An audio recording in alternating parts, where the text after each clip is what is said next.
Asisten perisalah legislatif terampil. A. Kemampuan umum. 1. Asisten perisalah legislatif terampil sedang mempelajari sistem checks and balances di Indonesia.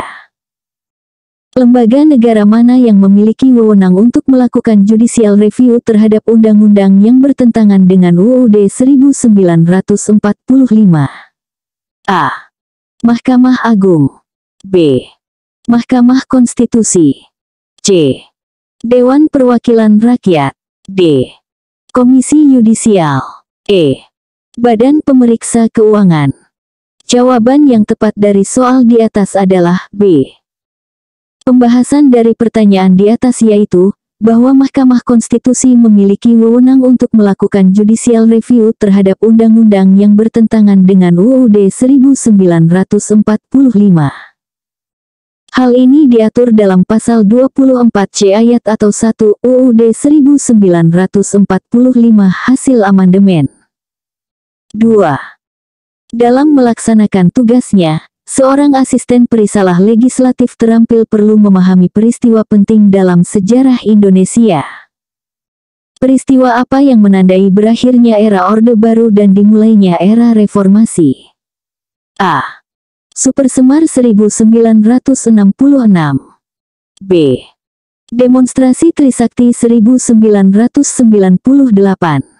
C. Sidang Istimewa MPR 1998. D. Pemilu 1999. E. Amandemen UUD 1945 tahun 2000. Jawaban yang tepat dari soal di atas adalah C. Pembahasan dari pertanyaan di atas yaitu, bahwa Sidang Istimewa MPR pada tanggal 21 Mei tahun 1998 yang menghasilkan pengunduran diri Presiden Soeharto menandai berakhirnya era Orde Baru dan dimulainya era reformasi di Indonesia. 3. Asisten perisalah legislatif terampil sedang menganalisis perkembangan sistem pemerintahan Indonesia. Sistem pemerintahan apa yang diterapkan Indonesia pasca amandemen UUD 1945? A. Sistem presidensial murni. B. Sistem parlementer. C. Sistem semi-presidensial. D. Sistem presidensial dengan nuansa parlementer. E. Sistem monarki konstitusional. Jawaban yang tepat dari soal di atas adalah D.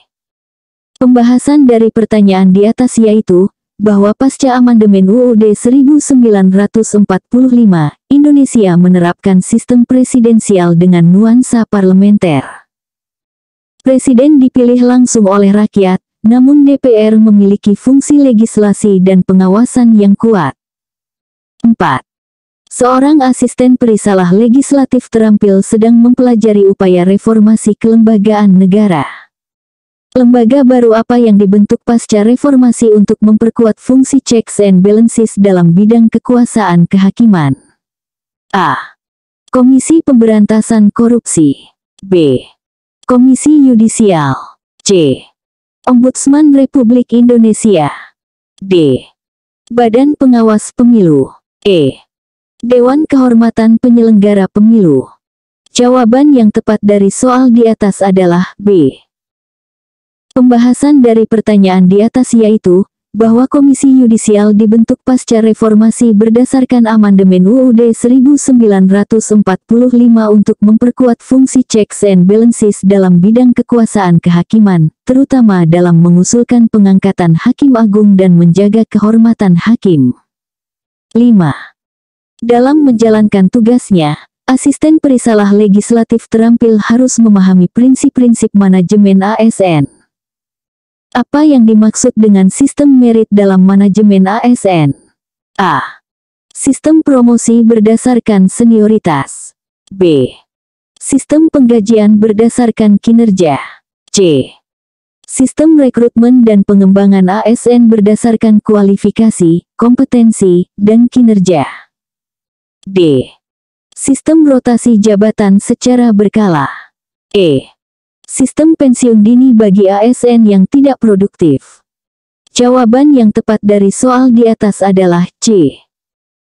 Pembahasan dari pertanyaan di atas yaitu, bahwa sistem merit dalam manajemen ASN adalah sistem rekrutmen dan pengembangan ASN berdasarkan kualifikasi, kompetensi, dan kinerja, bukan berdasarkan faktor-faktor lain seperti senioritas atau hubungan personal.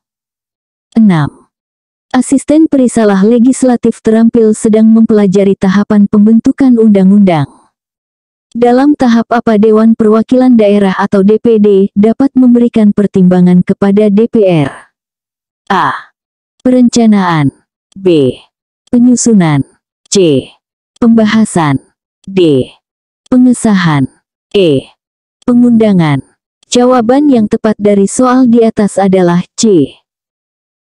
Pembahasan dari pertanyaan di atas yaitu, bahwa DPD dapat memberikan pertimbangan kepada DPR dalam tahap pembahasan RUU, khususnya yang berkaitan dengan otonomi daerah, hubungan pusat dan daerah, pembentukan dan pemekaran serta penggabungan daerah, pengelolaan SDA dan SD, serta perimbangan keuangan pusat dan daerah.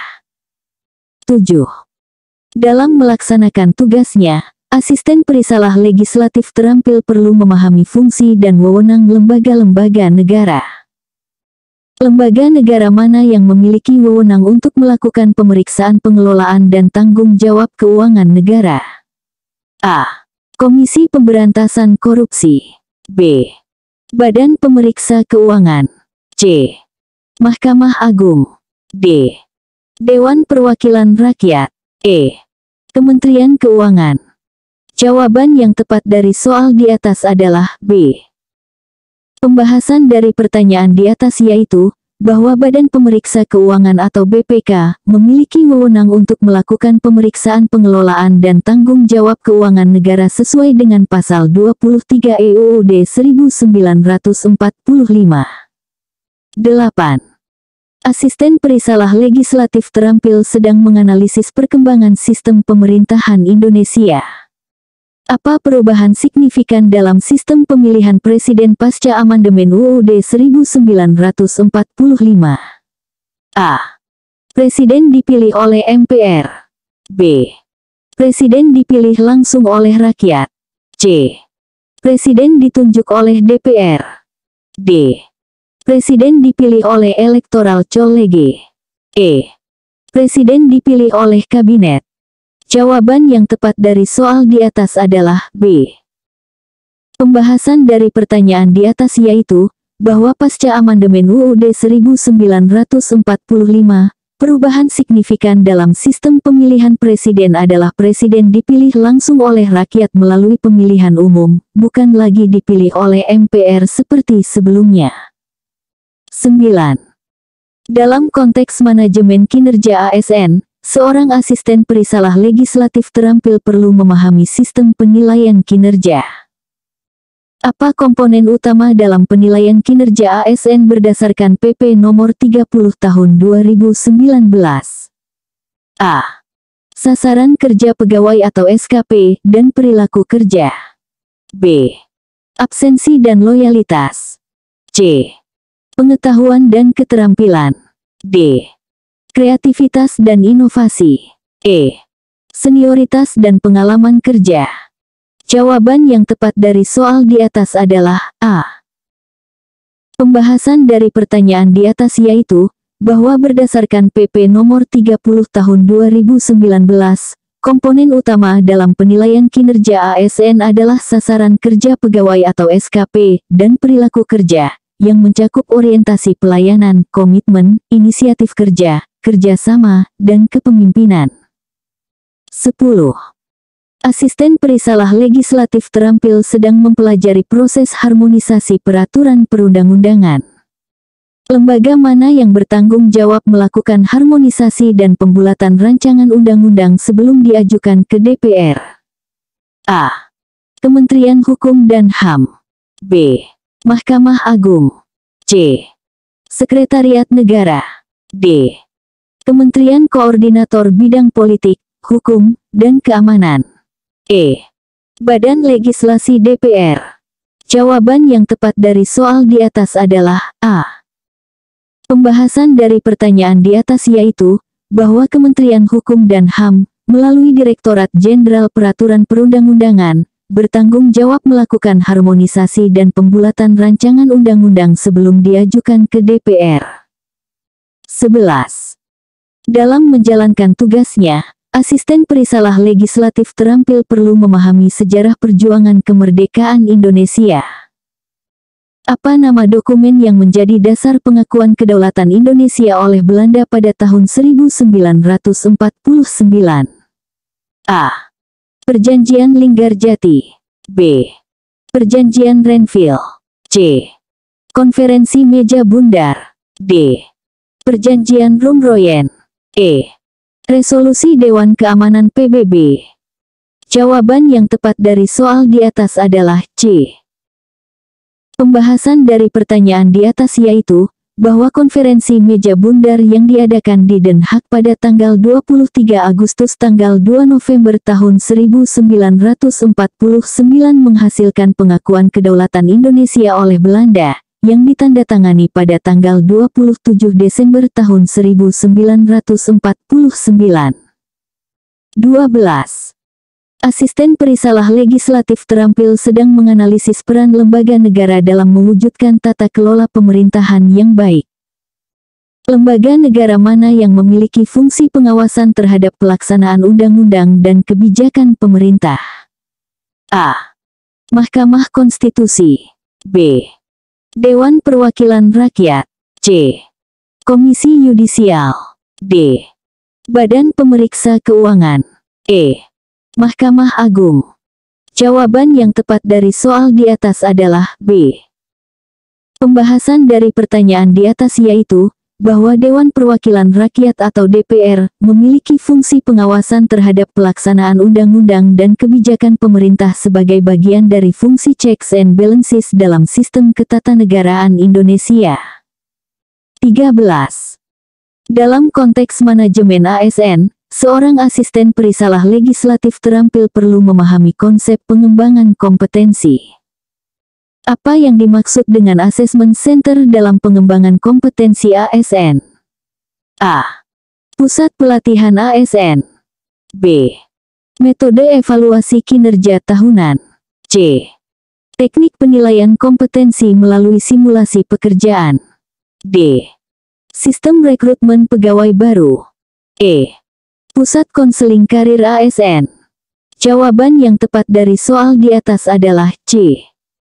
Pembahasan dari pertanyaan di atas yaitu, bahwa assessment center adalah teknik penilaian kompetensi ASN melalui simulasi pekerjaan dan berbagai tes untuk mengidentifikasi potensi dan area pengembangan pegawai.